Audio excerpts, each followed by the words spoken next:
I hope the sequel runs with the King Flounder idea. I was a fan of his little fork trident.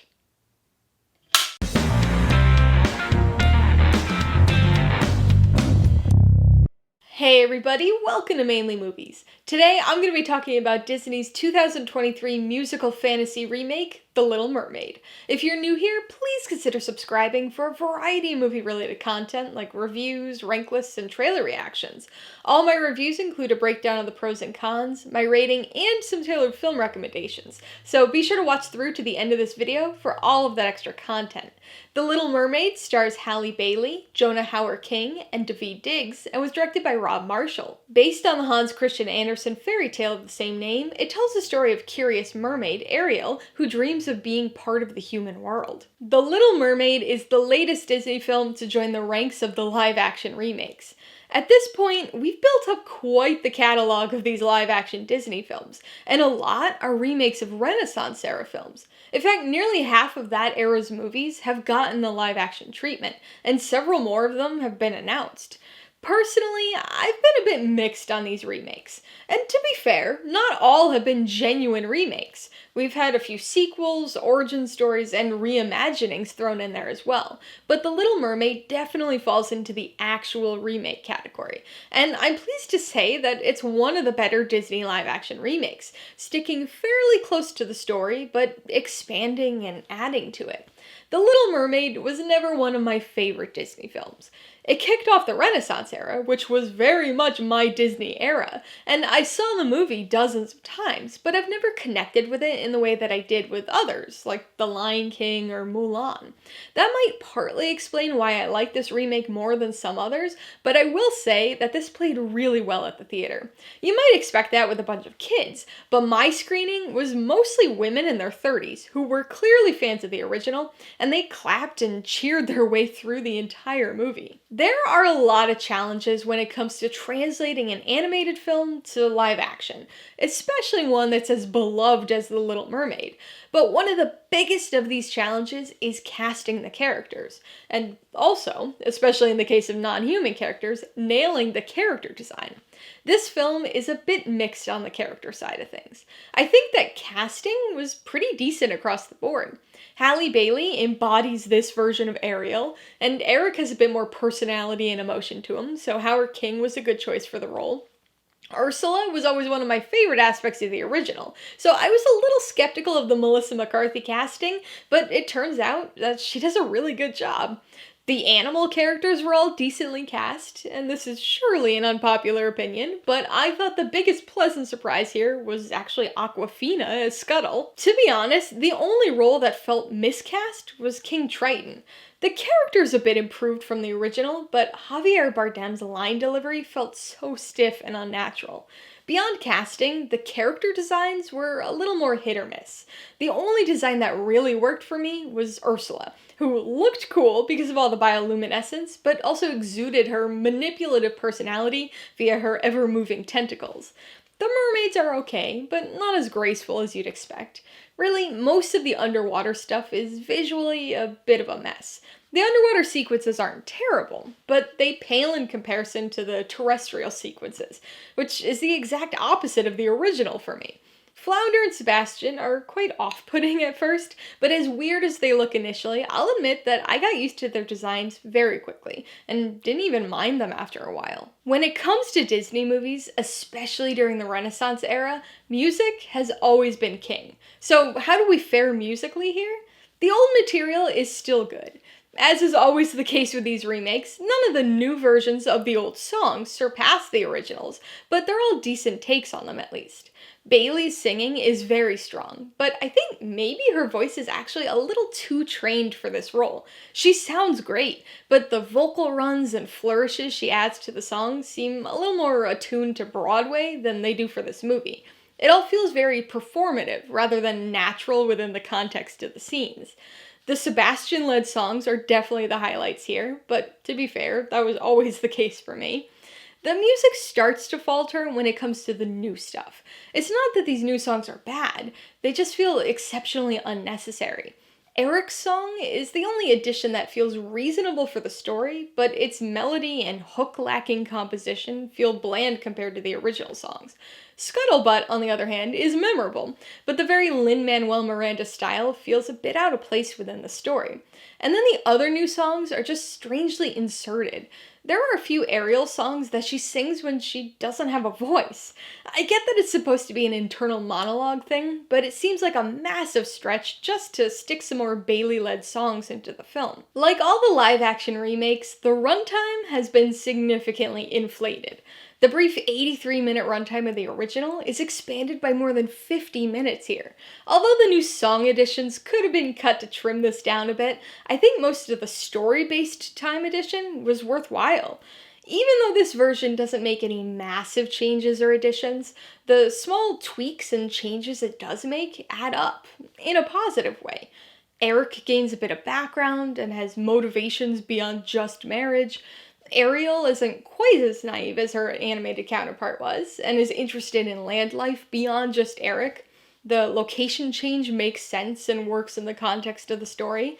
There are small additional scenes and moments that gradually build the attraction between Ariel and Eric in a more believable way. The time they spend in his library, the change made to how he learns her name, and then there are some small changes made to the climax of the film, and to the ending. Nothing massive, but rather all these little changes that improve upon the rushed nature of the original, not to mention its questionable thematic takeaways. As with most of these remakes, there are bound to be a lot of things that color people's opinions of the film, but your feelings about and connection to the original are probably among the strongest factors. Superfans may have a slightly different opinion on this, but for me, someone who grew up with the film but never considered it to be an upper echelon favorite Disney movie, I thought this was right about on par with the original. And I'm not sure I could really say that about any of the other Disney remakes. Even the ones I like, I still like the original way more. But surprisingly, these are about equal for me. They each have components that I like more than I do in the other. Music and certainly character design are better in the original, but the small tweaks and additions made to the story of this remake fix nearly all the problems I had with the original movie. So it's this weird mix, this blend of good and bad from each. I guess that makes The Little Mermaid the estuary of Disney live-action remakes. Alright, let's talk about the pros and cons. The biggest pro would have to be the minor story changes. As a remake, this doesn't stray from the original film all that much. In fact, I'm sure a lot of people will end up calling this a shot-for-shot remake, even though, like all of the other remakes, there are some changes and additions. Nothing that's changed here alters anything beyond recognition, but the small tweaks made to the story add up to create a more satisfying and fully realized story. Small scene additions like Ariel and Eric bonding over the items in his library, or Ariel experiencing the human world in the village market.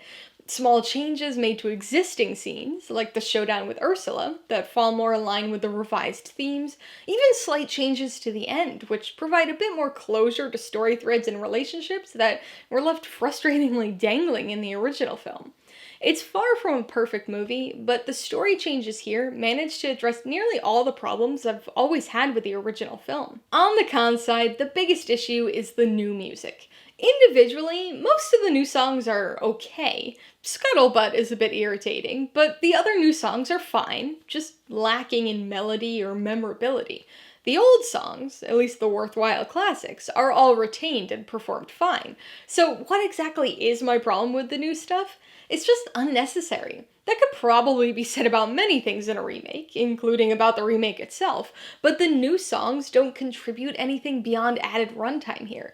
They're not interesting or good enough to become memorable classics. They don't advance the story or characters. They're just stuck in there for the sole purpose of adding new songs, which just doesn't seem like a good enough reason for me. The second con is the CGI. Now, I know a lot of people are really piling on this film about this, so I want to say that even though it's made my cons, I don't think it's terrible. Underwater movement is a little sketchy, and the designed realism of all the animal characters takes away from their ability to emote as strongly as their animated counterparts. But that's just what you get when making a live-action remake of a film with singing and dancing animals.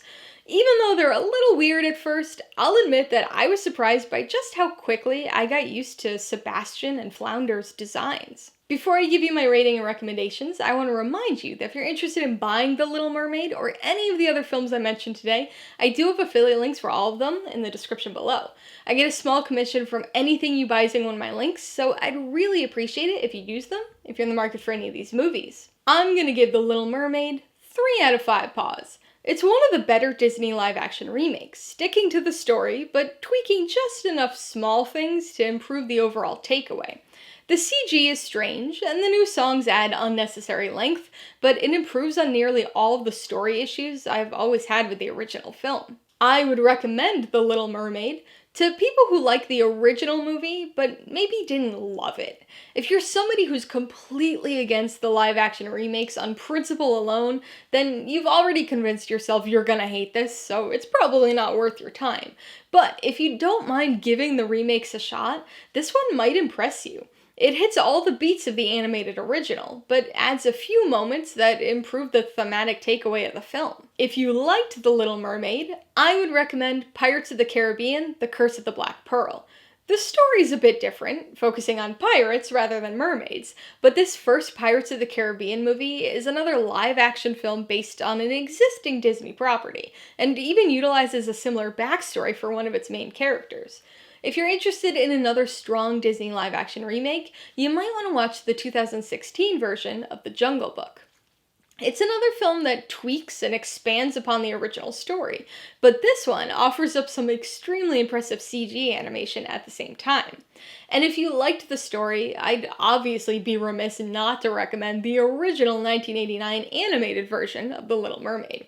This kickoff to the Renaissance era of Disney animation is very similar, but is much shorter and more straightforward with its story, while also providing us with a few iconic Disney songs. Alright, a couple questions for you guys. Number 1, have you seen The Little Mermaid? If so, what'd you think of it? And number 2, do you like the addition of new songs in live-action remakes, or would you prefer that they only stick with existing songs? Be sure to leave your answers in the comments below so we can get a discussion going. Alright, so if you got some enjoyment, insight, or information out of this review, I'd appreciate it if you'd hit that like button. And if you haven't done so already, please hit subscribe while you're at it to see more videos like this. Till next time, this has been Alyssa with Mainely Movies, the way life should be.